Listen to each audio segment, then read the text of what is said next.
So once you've got all your panels metal worked, everything's been sandblasted, everything's really nice and clean, what we like to do, what I'll say is the right thing to do is we're going to start with epoxying, say the bottom of the car or the jams, basically everything but the outer skins. We're going to get into epoxy and we're going to protect that metal. So the reason we don't do the outer skins is because we're going to use a metal prep system on it. The manufacturers use a metal prep system.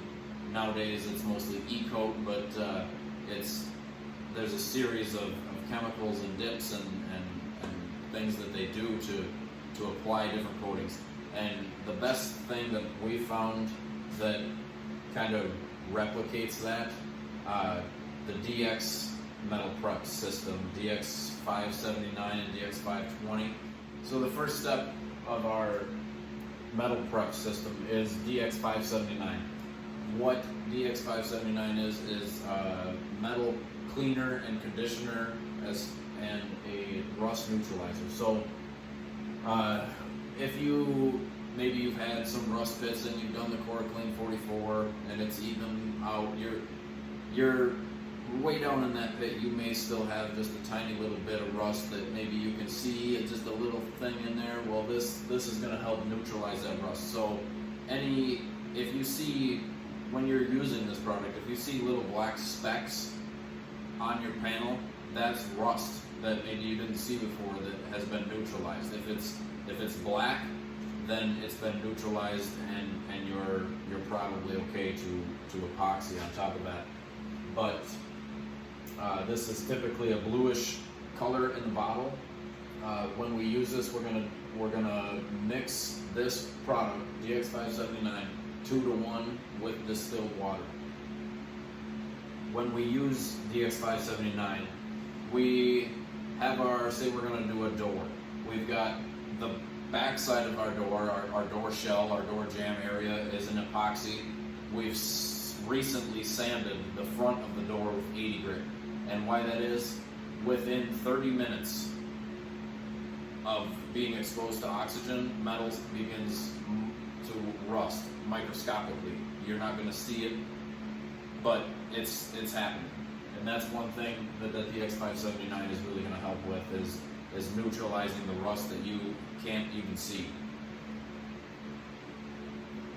When we use dx579, we're going to take our 2-to-1 with distilled water mixture. We've got our bare metal that's been properly prepped with nothing finer than 80 grit. We're going to take that mixture and we're going to completely saturate the panel.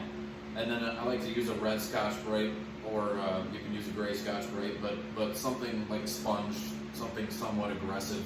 And wear gloves. Make sure you wear gloves. You don't want the oils from your hands getting in this system.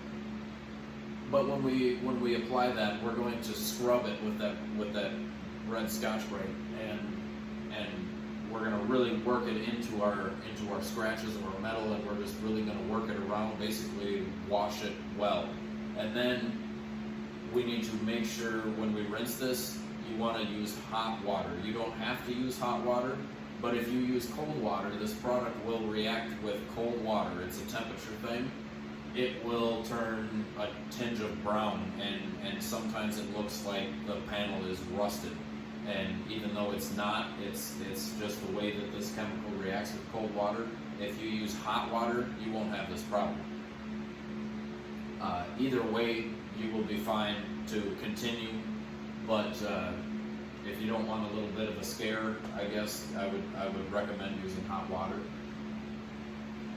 So once we've done our rinse mat with hot water, I like to take clean rags and dry it as much as possible by hand before taking a blowgun and blowing it dry. Because if you just start with a blowgun, that hot water that you use to try to avoid the brown rusty look is going to cool down as it's drying off that panel. If you're just going to blow it dry, the water's going to cool down before it dries, and it's going to turn your panel brown anyway. So once we've got our panel prepped with dx579, we've dried it off. We're not going to sand it again, we're not going to wipe it down with anything else. We're going to move straight to dx520. What this is going to do is put a phosphate coating on our panel, and if you use a mil gauge before and after using dx520, you'll find that there will be about a half a mil of a product on that metal. And what that is say we've got our metal here, and it's sanded with 80 grit. When we put this dx520 on top of that, under a microscope, it basically looks like tiny fingers that are coming out, and that's gonna, when we lay our epoxy in that, it's gonna help bite in, and it's really gonna help your adhesion, but it's also gonna be the first step of your corrosion protection. We're going to use this straight out of the jug. We're not going to mix this with distilled water, but we're going to use it the same process we did with the 579. We're going to put that, we're going to soak our panel in there in the 520, and then we're going to use a red Scotch-Brite and just kind of lightly rub it in a little bit. Use hot water, rinse it, dry it. Make sure that you get the backside dry as well, just as a extra precaution. But then your panel's ready to be epoxied. So from there, you just wipe it down with a wax and grease remover, whichever cleaner you like to use, and put epoxy on it.